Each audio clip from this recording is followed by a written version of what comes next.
So when you think of truck stops, what do you think? Oh, big trashy places where the employees don't care, and there's trash everywhere, nobody cleans anything, and truck drivers are an afterthought? Yeah, me too. But it didn't used to be that way.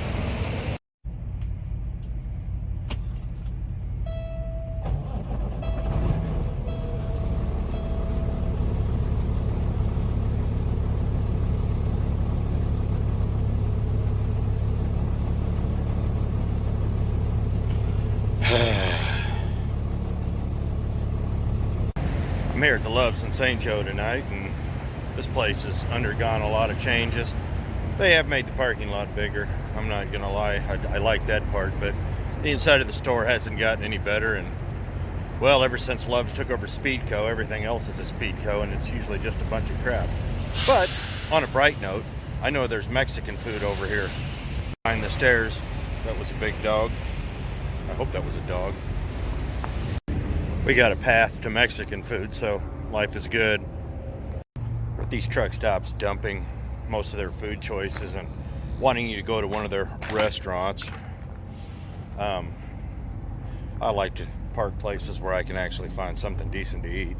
Mexican food here, as bad as it sounds, across the highway, where the old Wiedemeyer's used to be, there's a Waffle House across the street, and they open up some other stuff over there too, but I'm here for the Mexican.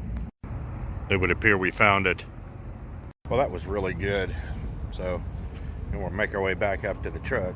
But what got me on this tangent? Well, the death of the independent truck stop. Guys were talking about it online, and I got to thinking what caused it. A lot of things. And a lot of them will surprise you. And a lot of the things I'm seeing today, you know, that are going on, once you really look back, it's not that hard to figure out how it happened. So let's start going back and see if we can unravel this mystery. Now we're going to start here. This is just regular full-size truck stop. It's a chain, and they're everywhere now.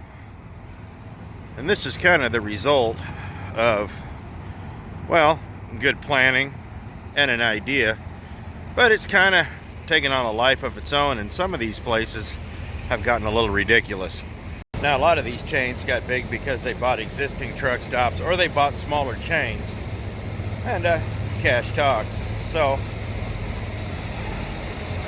let's go back to the time when there was a bunch of small chains, and that's about 25-30 years ago. I saw the very end of it, so let's talk about that. Well, it's been a couple days, and I had to look at the footage to see where I was because it got dark. I got tired. But now I'm out here in Mississippi. I'm over here sitting at the Regal in New Albany, and it's kind of funny that I would be talking about independent truck stops. This is one of the few places I don't mind paying to park, because the guy actually does use the money on the parking lot. It's a lot cleaner than it used to be, and it keeps the riffraff out, because he's smart enough to know that if people fill up all these spots, nobody's going to come in and spend any real money here. And that's the problem that a lot of independent truck stops have, and that's why a lot of them charge to park. Let me show you what I encountered in Fayetteville. So here I am in Fayetteville, North Carolina, and as you come in, you can already see guys are just stacked everywhere. This is supposed to be a pay to park, but he doesn't enforce it, and everybody knows it. So this is what happens. You drive in, the place is just trashed. All of these trucks that are parked here, there's nobody in these trucks. 80% of all these trucks here are empty. So as we come around here, you see cars blocking spots. You see drop trailers. You see more cars. This is the way it is here. It's bad. So this is what happens when there's signs inside saying no drop trailers, no pay to park, no this, no that, the other thing. They don't care. They don't enforce it. They're not even concerned. And this is a problem. And the guys that are running the place don't even realize how much of a problem this is, because they're worried about running off business. but they're already running off business because people aren't stopping because they know there's no place to park. So I found one place right in the middle, but I wasn't staying, so I backed up, backed out, and yeah, that was it. One of the things I've noticed over the last 15 to 20 years is this drive and push to turn everything from a truck stop into a travel center. And the travel centers have become literal jokes. They're like 7-Elevens with bigger parking lots. They say they want people to come in, travelers to come in, get their stuff and get out, but they cater more to that side of the store than they do the trucking side of the store. Don't believe me, TA used to be called Truck Stops of America. They changed. Trust me, they're not about the trucks anymore. It's a source of income for them, but truthfully, they've really shown their true colors the last few years. But that's a story for another time. But the independent truck stop kind of didn't get with the times, where they pushed out of business in some ways. A lot of ways, though, the original owners that have been running them for 35 or 40 years wanted to retire. Their kids don't want to take it over. Pilot comes in, or TA, or somebody comes in and offers them a deal, or a franchise, or whatever, and eventually they get their money and they leave. I remember a story about Ferris Truck Stop there in Fawcett, Missouri. Old Mike, he wanted to retire. I think he passed away. I'm not sure, but I know he wanted to retire, and from what I heard, his kids didn't want it. Same thing happened with the old, I think it was the Runnings Truck Stop in, what's it called, Runnings? Up there in Sioux Falls. It was a Pilot, and then it later is now what the Loves is now. And kids didn't want it, so it got sold.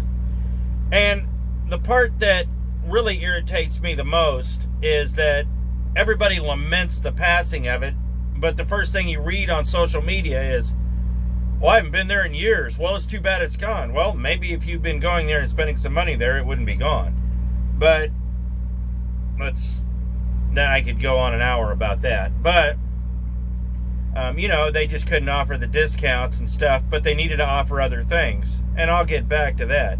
But let's get back to the parking problem. I was in a truck stop outside New Orleans years ago, probably at least a good 15 years ago, and it was pay to park. I think it was that one that was in Kenner. I don't know if it's still there or not, but they charged me to park, and they enforced it too. That was not a joke. And I asked the lady in there, I said, why do you guys charge to park? She said, if we didn't charge, this place would be full up and there would be no place to park. And locals would come in here, they'd jam it up, and they'd leave. They don't spend a dime here. They don't spend any money here. So we're not making any money. If you guys aren't coming in and you guys don't have a place to park, we're just out. The spots are filled. You guys know the spots get filled, so you guys don't even bother to stop. And see, that's the problem is, you know, you have the knowledge that this place is a joke. Why would you waste your time there? They don't want that reputation. And parking has become a problem. Fort Wayne Travel Plaza, before it was a Pilot, that was a mess. But the owner was too scared to do anything about it because he was afraid he would run off business. Newsbreak, you're already running off business.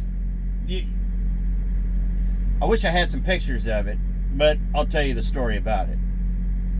There was a particular company that decided that Fort Wayne Truck and Travel Plaza was their own personal drop yard and terminal. And they pretty much took it over. Drop trailers, cars parked. Now, mind you, they had rules. No drop trailers, no unoccupied equipment. If you're gonna leave, you need to leave your car in the slot. We have a paid lot, secured paid lot for you. Do not park. He would not enforce it. He was so afraid to lose the business. Like I said, newsflash, buddy, you're losing business because people aren't stopping because they know they can't find a place to park. And this was a truck stop. It really wasn't a travel center, but it was the only place in Fort Wayne in the area that you really could find a place to park. And it was a nightmare. It was a mess. I counted, this one company, I counted like 15 cars one time and like 24 drop trailers or something. They literally were taking it over. And all I could think of is, this is why there's pay to park.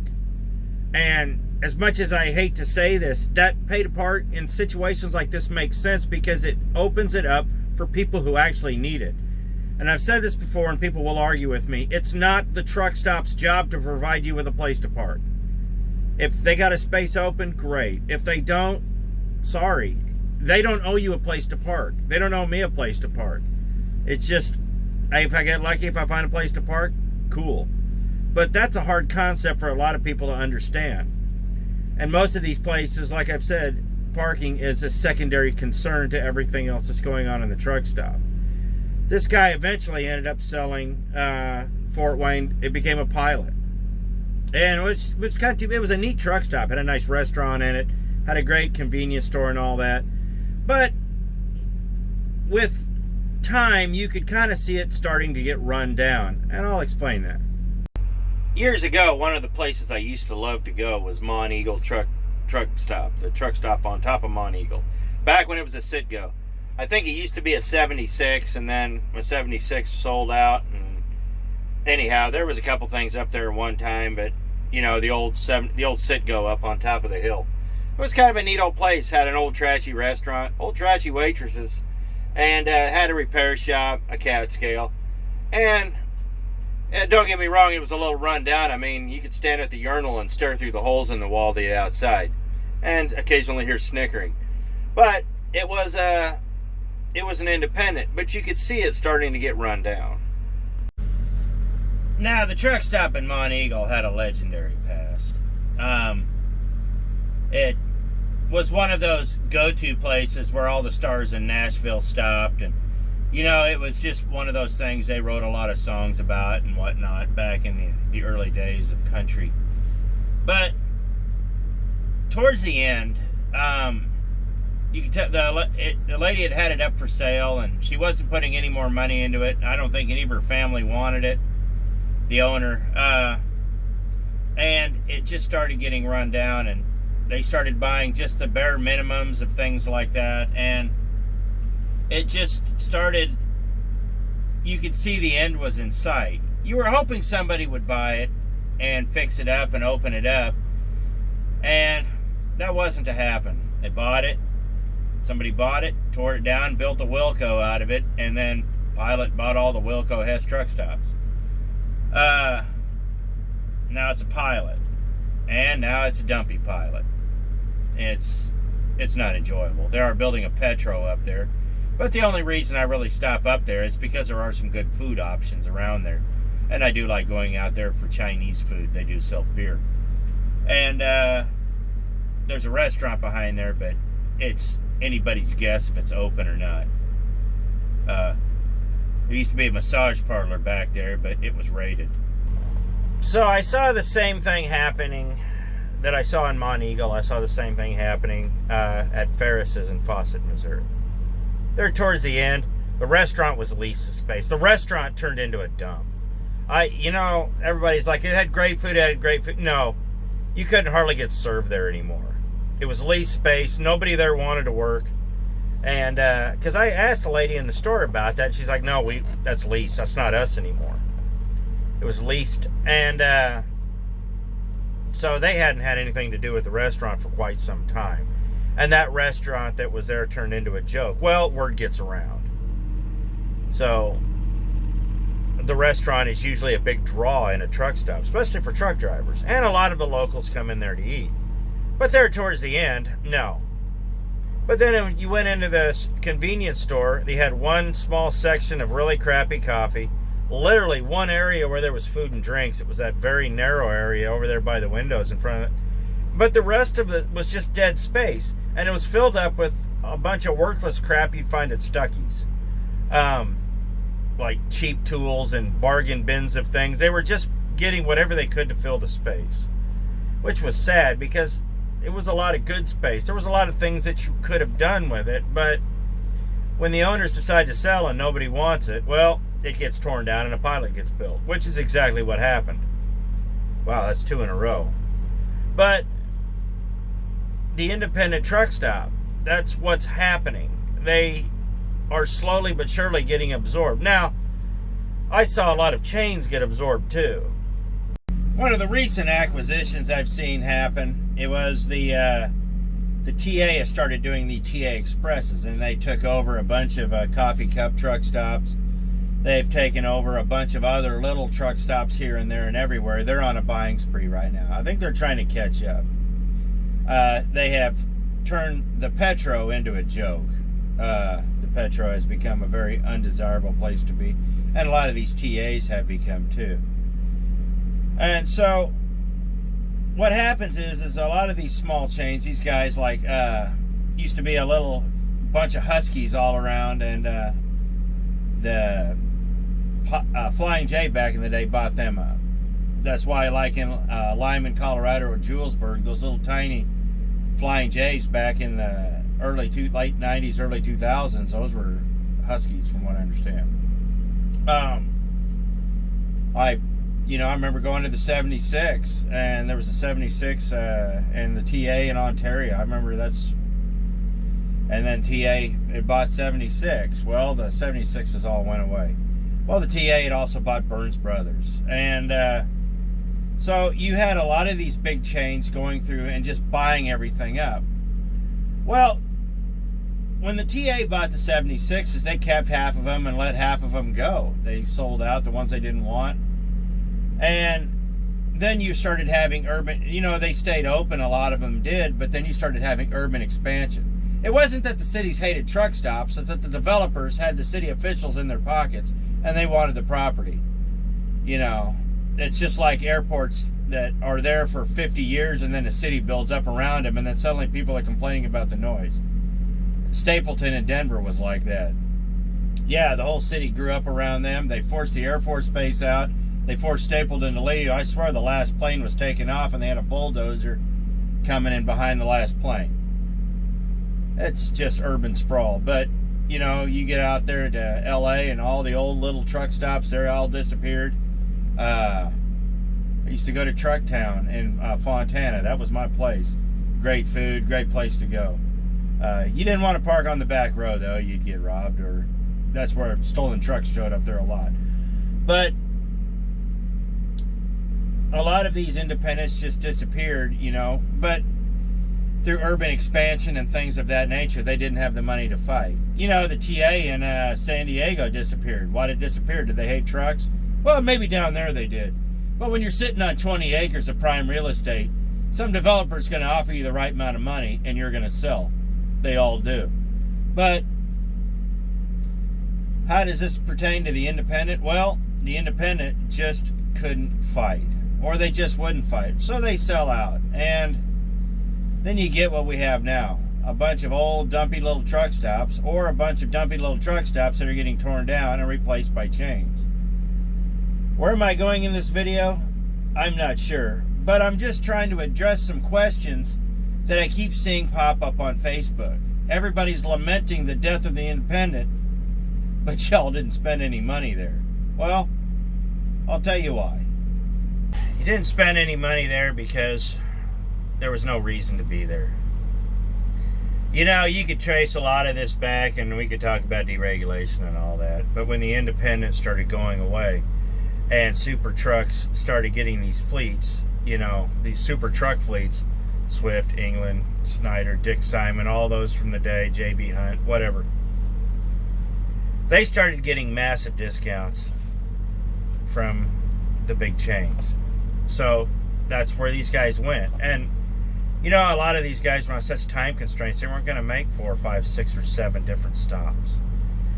But one of the downfalls of the independent truck stop was they didn't change with the times, which they needed to do. They also, needed to serve the locals better, but they also needed to, hindsight's 20/20. And like with the parking and all that, there was just so many things they weren't proactive on. And then they started cutting corners, and like you see, everywhere. And eventually, they're out of business. So it's a hard call. There's not one thing you can say that killed the independent truck stop. It was just time. But it was not keeping up with the times. Keeping these places is very expensive. Truthfully, a truck stop almost wouldn't even need to sell diesel fuel if you had a great store and you had a great restaurant. The locals would be there and the truckers would be there. And as long as you kept the parking lot from getting jammed up and you kept the place up, diesel is just a draw. These guys don't make any money on this.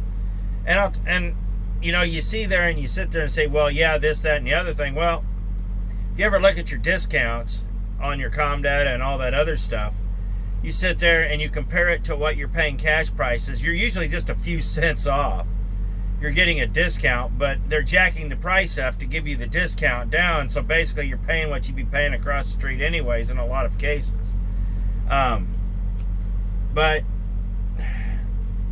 will there ever be a need for an independent truck stop again? Absolutely. There's a need for it now, because the big chains have kind of forgotten what got them there. Now, trust me, I've never really been a fan of Love's or Pilot. I do fill up at Love's a lot because I get a great discount on fuel. There we go. And they kind of, I get them back on showers and free coffee, but they're not my favorite. You know, these guys all talk about we appreciate drivers, this, that, or the other thing. And they show it every day by not cleaning the parking lots, not cleaning the showers, and taking out all the food options and leaving us with a Subway. Because, well, apparently, according to Facebook, Subway's healthy.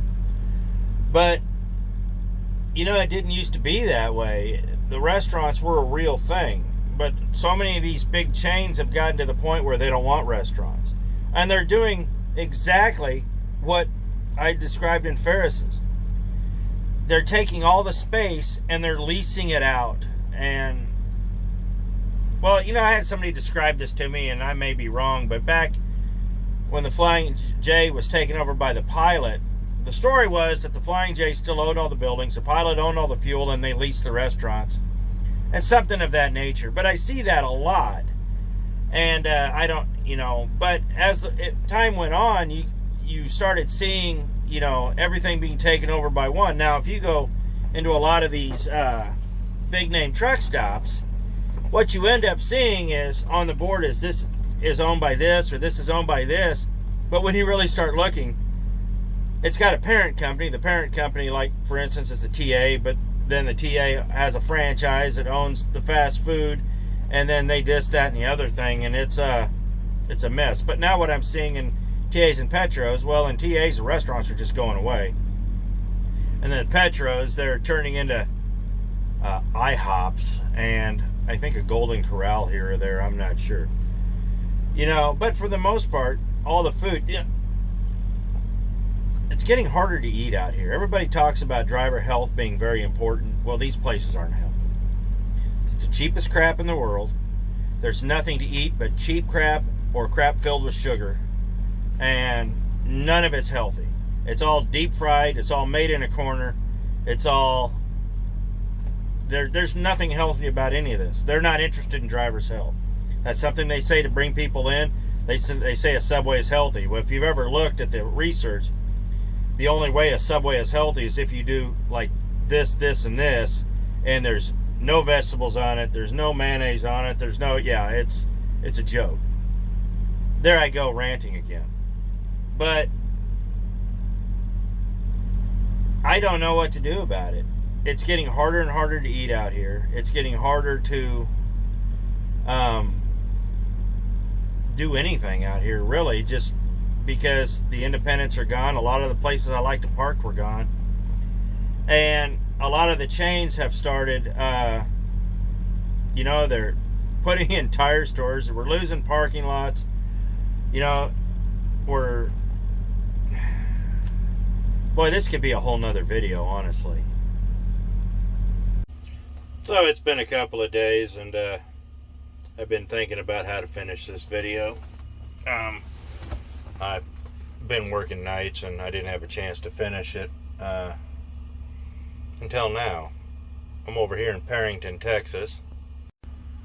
I'm at the Tootin' Totem, and they have a Wendy's.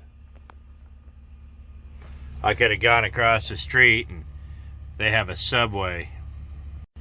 But the place across the street is kind of what I was describing. And like I said, a lot of these chains are starting to go the way of the independent. They're doing the same things that cause the independent to fail. But these chains have realized that they can't rely on truckers. They're not going to rely on truck drivers. These places are not geared towards truck drivers. They're geared towards people, travelers, locals. Yeah. The Wendy's, they were more interested in the drive-thru. So as we stare out the window here, all the activities out there, you know, and there's a U-Haul. And the Wendy's drive-thru is really busy. As opposed to this independent across the street where not a whole lot is happening. There's really nothing happening over there. Some of the independents that have made it realized that there was a valuable lesson that they needed to learn, and that was go big or go home. They really stepped up the game, and that was nice, but most of them didn't. And eventually, if they stepped up the game and really cleaned up their stores and all that, a lot of them did get franchised and bought out. And I mean, that's just kind of what happens. So what's the answer? Well, there really isn't one at this time. What killed the independent wasn't just one thing. It was a myriad of things that all just kind of started clicking off like dominoes. There's not one thing you can put your finger on, but with the truck drivers, pretty much what killed it was the fuel. You know, when the draw is the fuel and you get your discounts there and you know the people, or there's a restaurant, there's good places to park, a lot of guys know that. Unfortunately, when it's more localized, a lot of the guys know that, so they turn it into a dumping ground. And just like what happened in Fort Wayne that I talked about, or over in, I showed you the video there in Fayetteville. If guys are not going to keep their parking lots up, and they're not going to keep the riffraff out, and they're not going to, you know, really maintain a wholesome atmosphere and make it beneficial to the community, that's what you're going to have. But that aside, there's just so many different things that went wrong. And like I said, a lot of these guys tried to hold on. A lot of these guys sold out. You know, a lot of times it was just go big or go home. And the independent didn't suffer overnight, but you know, a lot of them are still around, but a lot of them have gone. A lot of them have sold out. And it's just, like I said, it's just not one thing. So where do you go from here? Well, a lot of the independents that are still around, there are still great places to park. A lot of them still have good places to eat. And it's important that if you're into that kind of thing, you search them out. Spend your money there. And, you know, be an asset to them, not a hindrance. That's just kind of my takeaway from all of it. Like I said, the guy are so afraid to lose business that they won't clean out the parking lot when they really need that transient population to be passing through and leave some money there. Because the more guys that stop passing through, the more money they're going to leave. And that's really kind of the crux of the whole deal. You want some money to stop on their way through. You don't want these guys to stay. They're going to come through, they're going to spend the night, they're going to drop 15, 20 bucks, and they're going to move on. Truthfully, there in Fayetteville, the sad thing was, I parked my truck, I walk across the street to the gas station across the street, and had a much better selection of things, and a much better, it was a smaller chain, but it was still a chain. But it did have a lot of better things, you know, like my Powerades and things of that nature. So, yeah. So as I close out this video, it was just something that I was thinking about, what killed the independent. And I could kind of see where it started. Deregulation didn't help, but that wasn't the main cause. it was just another domino that just hit another domino that just hit another domino. And eventually, you know, you got a whole scattering of dominoes. So, yeah, it's just something I was thinking about. The independent. I miss them. I miss them a lot, but there's still a few around here. And, you know, if you search them out, like I said, you can find some goodness here and there. So, that's all I really got on that. And so, I appreciate it. Thanks for watching. I'm sorry this end of this video is a little anticlimactic. I've been working nights, and I really needed to finish this, but I'm going to go to bed here and get up about 1 o'clock in the morning and take off again. So it's been a rough week. So I appreciate it. Thanks for watching, and we'll see you next video.